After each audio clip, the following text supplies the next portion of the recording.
Welcome back. Okay, so what questions do you have for me? Are these my questions or these our questions? These are our questions collectively. So, what did you know about Tippett before listening to the podcast? I had no knowledge of Tippett. Tippett? Tippett. You want to know Tippett? Shush! Tippett. So, I was in Peterborough. Yeah. I was manager of Rona in Peterborough when that happened. And I had a gentleman named Howie Tippett working for me. So when I saw the ad and the information in the articles, it captured my attention short term. I was not aware of an abducted 12-year-old. I wasn't aware of anything, but I saw that he had a physical disability, and I knew that he was charged with abduction and molestation, and that's all I knew. Is Howie related to? No. Okay. I legitimately knew nothing about Tippett before. Tippett? Is that how you say his name? I'm just going to call him Stanley. I didn't know anything about Stanley before we listened to this. I did Google him and Sharmini after I started listening to the podcast. I wanted to get a better image of like what these people look like. And I was quite sadly taken aback from Tippett's the way that he looked. Yeah, physical presentation. That's the word.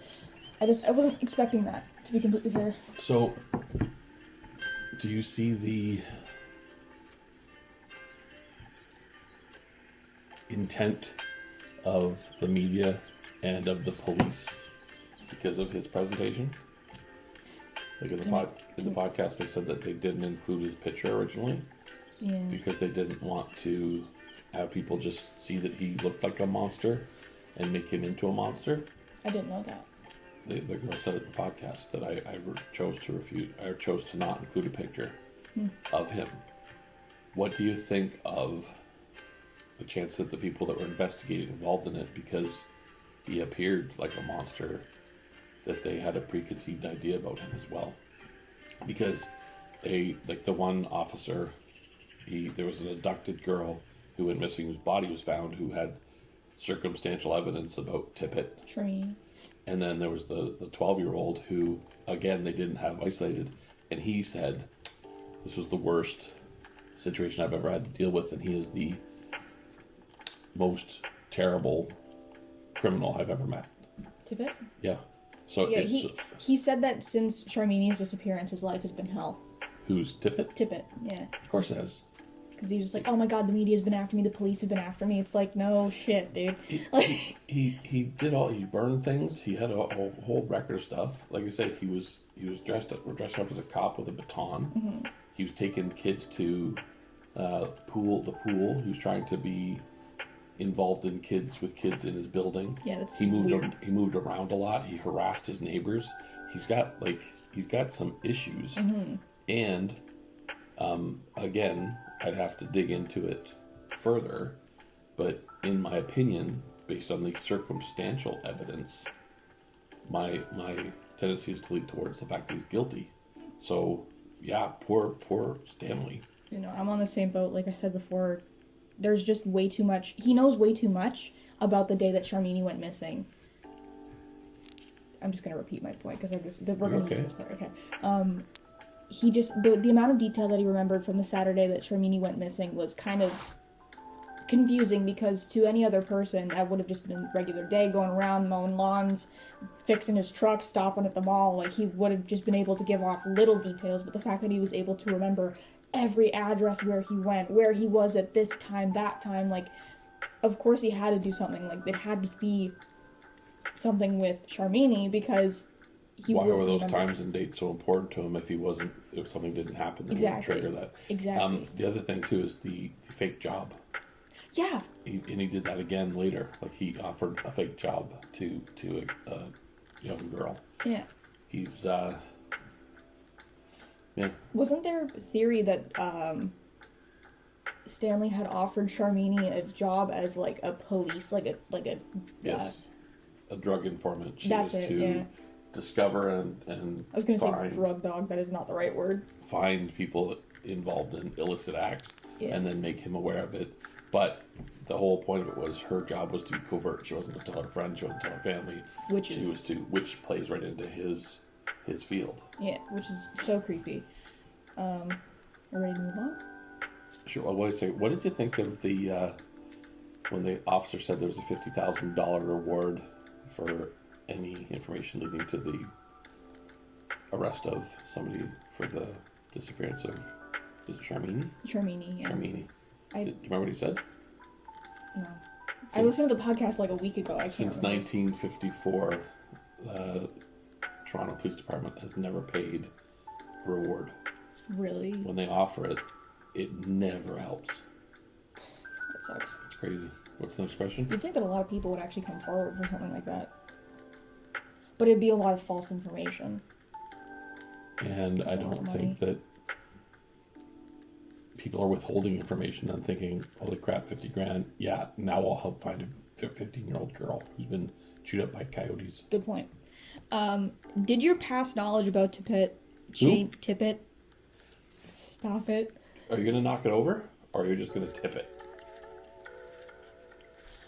Okay, I got you. That's how you say it. Tippett. Okay. Change your judgment on Sharmini's case. What? So, your past knowledge, like you knew about Tippett before listening to the podcast. He was a chomo? Yeah.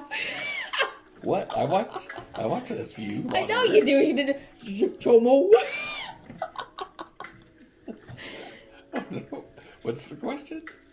Did your past knowledge about Tippett change your judgment on Sharmini's case? Because you learned about Tippett in Peterborough when you lived in Peterborough. I heard of him.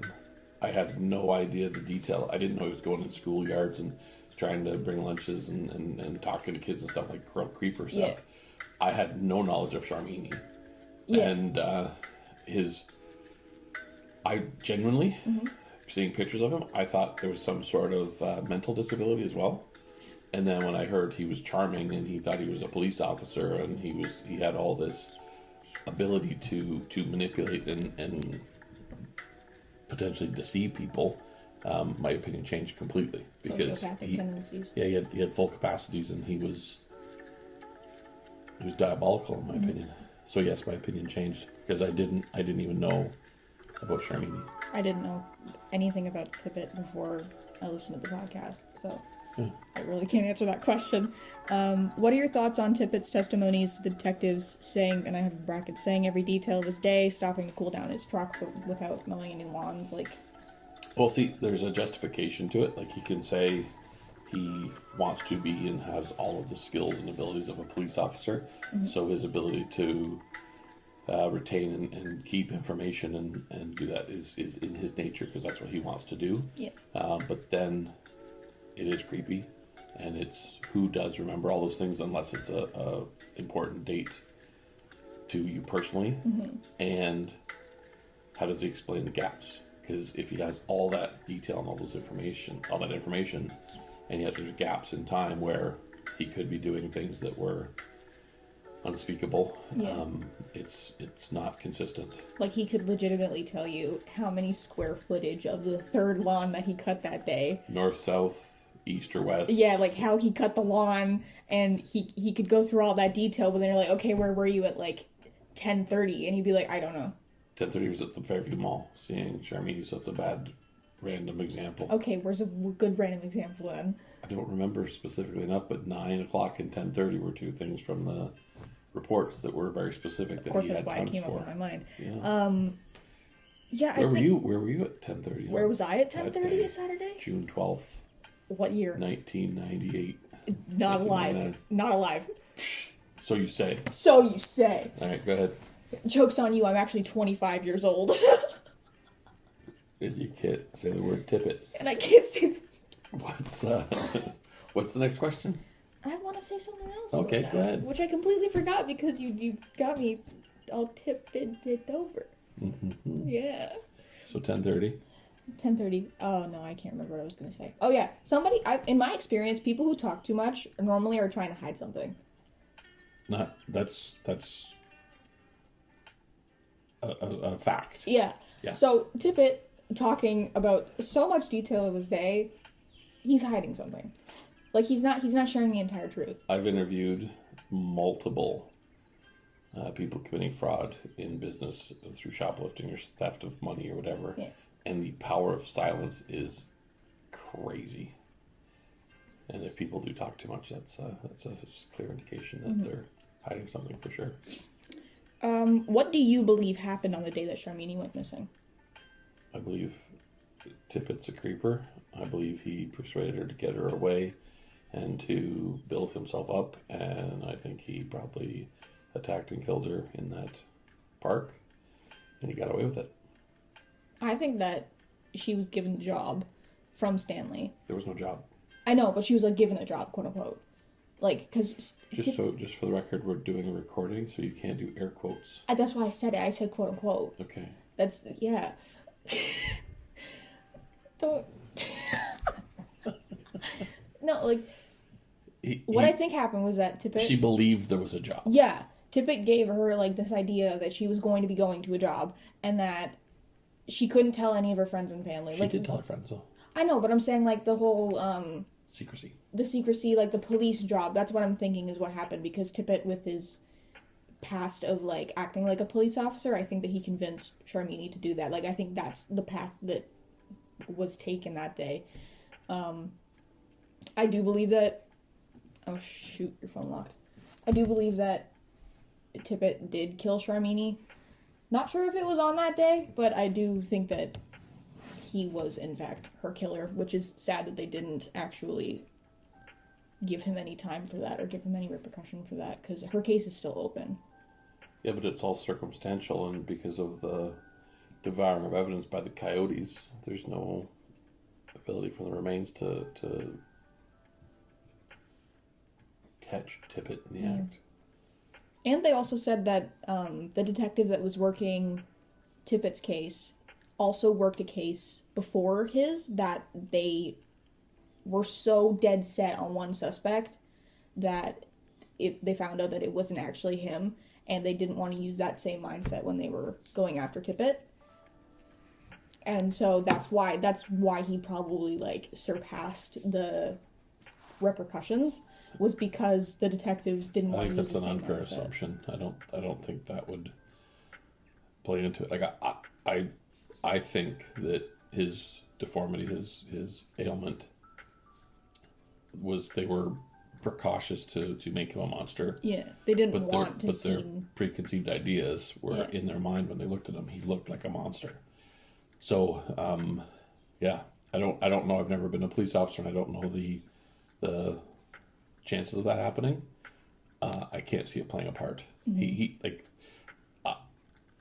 It's amazing to me that with all the information they had, that he was never charged. Mm-hmm. I think maybe I watched too much television because it was all circumstantial, but it was quite convincing, mm-hmm.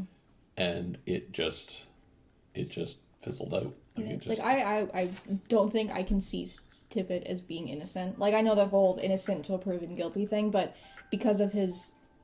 We're not supposed to talk about his other victims, but his other victims, like, it would make sense for Sharmini to be one of them. Right.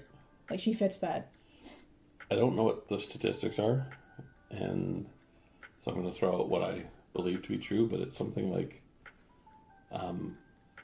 only 33% of murders get somebody arrested. Yeah. And it's a stupidly small number. 75% of people who are killed are killed by the person that was supposed to love them the most. So maybe because of TV and cop shows, we have an unrealistic expectation. But yeah, maybe that's the norm, is that people get away with it because there's not enough evidence, which is sad and disappointing. All right, given all the information that you've heard from the podcast, do you believe Stanley Tippett is guilty or innocent? I believe he's guilty. I'm in the exact same boat. Why do you believe he's guilty? We've said it a couple times, but restate it. Restate it. The amount of evidence against him, although it's circumstantial, is astronomical. It doesn't make sense for him to be innocent. Like, to me, at least, it doesn't make sense for him to be innocent. He knows too much. He says too much. His past and his after Sharmini is pretty much aligned to the fact that he would be guilty of the... So, is our judicial system... I can never say that word right. Judicial. Is our judicial... Is our judicial system wrong? Should we have more strict guidelines, or is the innocent till proven guilty and beyond reasonable doubt and smoking gun requirement fair and appropriate? See, I'm torn about that. Because, like, I think that there should be change to be able to have circumstantial evidence, quote unquote, become... Admissible? That's it. That's the word. More admissible than just throwing it out because it technically doesn't count. Like, that's just kind of... doesn't make sense to me. Well, it wasn't... We don't know that it was thrown out. It's circumstantial. Yeah. It's not thrown out. It's just they can't... They can put him there, but they can't prove he did anything. Exactly. So, is it 99 innocent people go to jail to capture one crook? Or do 99 crooks go free to keep one innocent person out of jail? Yeah, exactly. Because, like, as a parent in Peterborough at that time, my instinct is lock the bastard up and throw away the key. Yeah. And it's emotional, but what's more important, emotion or rights? And that's the question. Because, yeah, I can't imagine, except for his cousin who's the lawyer, looking at any of this, and especially if you were... His cousin was his lawyer? Yeah. Wow, okay. Did you watch the podcast? Because I'm going to get a really good mark on this, and you're going to get a bad mark because you didn't pay. You must not have been paying attention. You listened to the podcast yesterday? I haven't heard it for like a week or two. In a week or two, ask me some questions. You're going to remember all of it. Why? Because you're a cop. You never cut up. Because you're a cop. No, it's what's more important. Innocence and protection of rights, or protection of society against monsters. Yeah. And again, look at that. I called him a monster because he both, through actions and physical presentation, I have a preconceived paradigm about him. Oop. And so did the reporter, so did the cops. So it's a difficult situation to talk about, because when you think about it logically, it's logical. When you think about it in common sense or emotionally as a parent, it makes sense. So what's right? Yeah, I think that while you relate more on a parental level for Sharmini, I relate to Sharmini more, because like you're supposed to be able to trust adults. You're supposed to be able to trust the people who said around that? you. No, you're supposed to just be like... Who said that?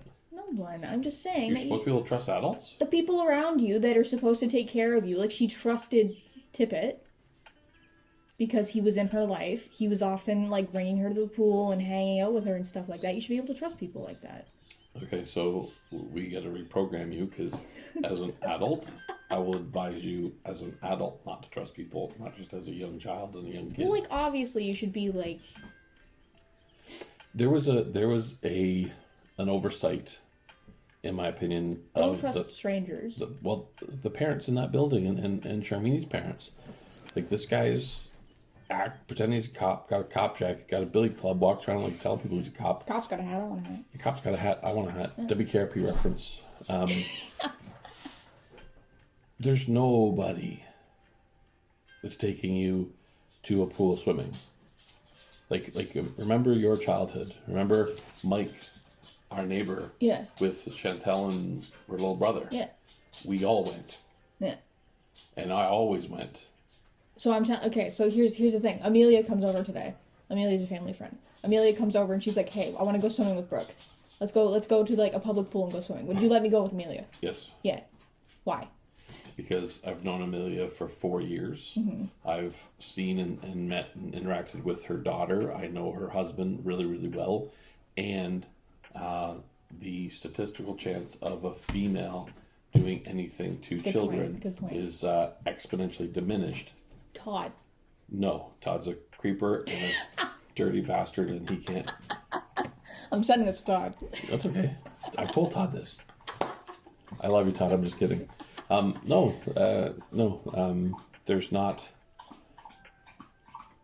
Even Sean Gillespie. You never went anywhere alone with him. Good point. Yeah. And he's my best friend. Like, I trust him with my life, and if he needed me for anything, he would go. My child is not going with a man. unattended. No, it's not happening. So,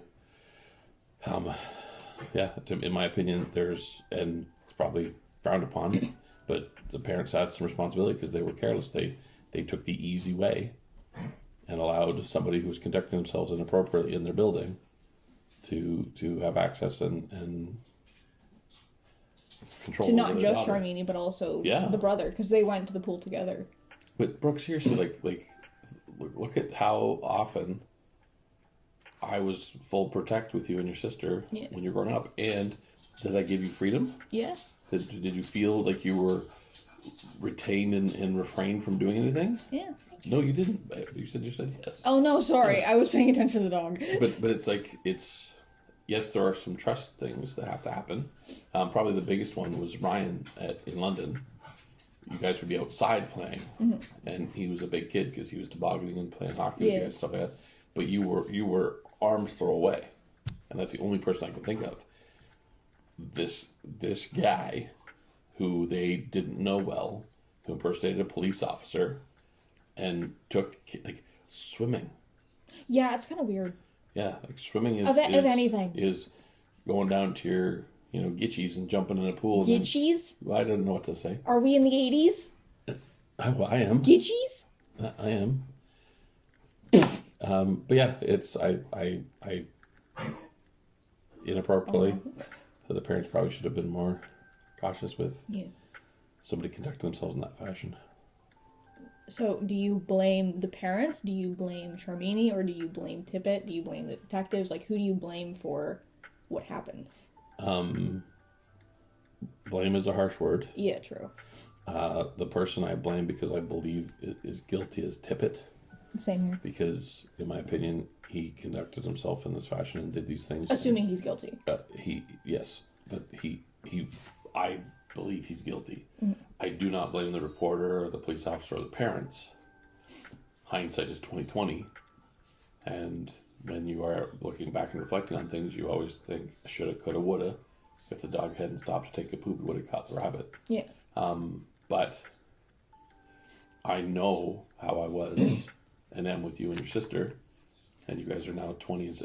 Caitlin's in her own home now, and I'm still freaking out because she's 20 years old and has her own apartment. She got really drunk on Snapchat the other day. Like, really drunk. Anyways. Anyway, I don't blame the parents. Yeah. I would have to say that I blame Tippett too, because, like, I mean, I don't know. Blame it. Yeah, like you said, blame is a really harsh word. Like, there was a lot of mistakes that happened that day, and I think that if Charmini had been a little bit more careful, I am not at all victim blaming here. I'm just saying that if Charmini had been more careful and thought about the fact, like, maybe I should tell my parents where I'm going. Maybe I should, like, actually tell them what's going on. Maybe I should tell a brother, a friend, like, somebody who's, like, I don't know. It just seems so odd to me how she would just go.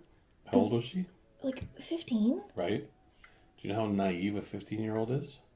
I was really naive at 15. I was really, really naive at 15. Yeah.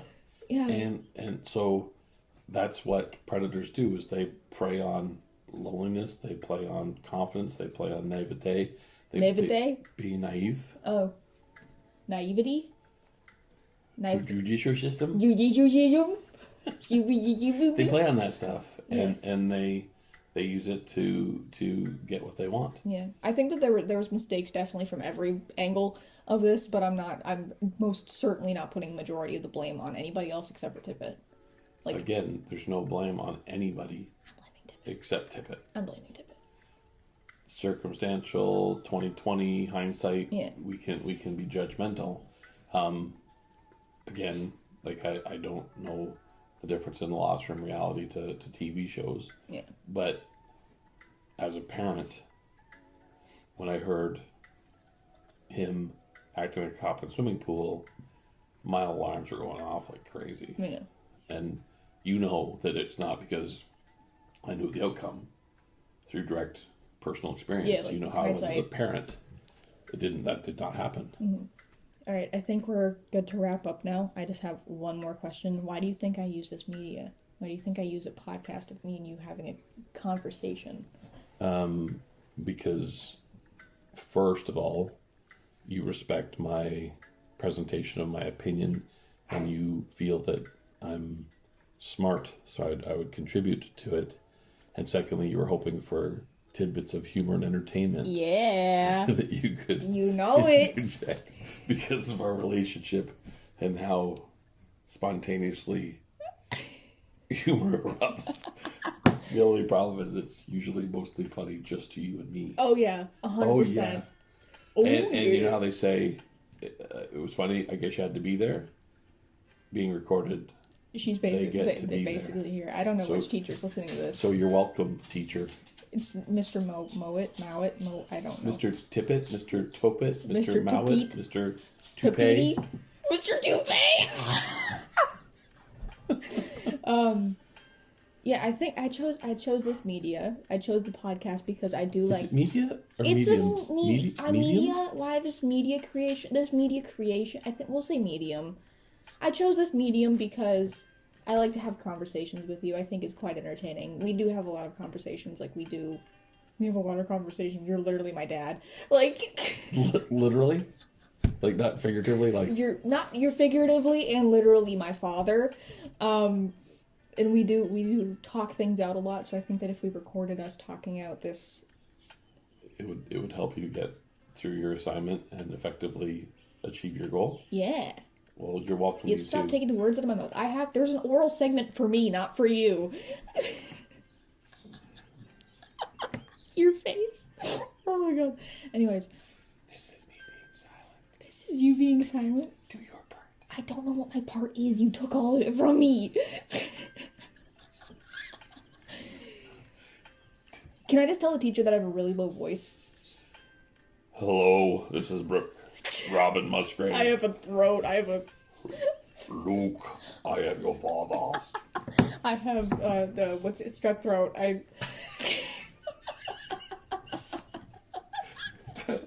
That doesn't make you have a low voice. We'll figure it out. Alright, conclusion. Let's go. Are we done? Conclusion. I think that Tippett's guilty. You think... Who's that? Who is Tippett? Shush! He has an E in his name. Tippett. Stanley. I think Stanley's guilty. He has an E in his first name, too. You think Stanley's guilty. We both think Stanley's guilty. Stanley Tippett. I need to stop. Stanley is guilty. Yes. Stanley Toupee is guilty. I use this media because it's fun to have conversations with you, and it's an easy way to get both of our opinions out on the table. I have one last thing to say to conclude. Oh, no. As your father. Okay. I love you, bro. Oh, God. Okay. That was 4 lips, 2 opinions. 4 lips, 2 opinions. Thank you. One of us is always right, and my daughter's always wrong. All right. Awesome. Here ends the pad.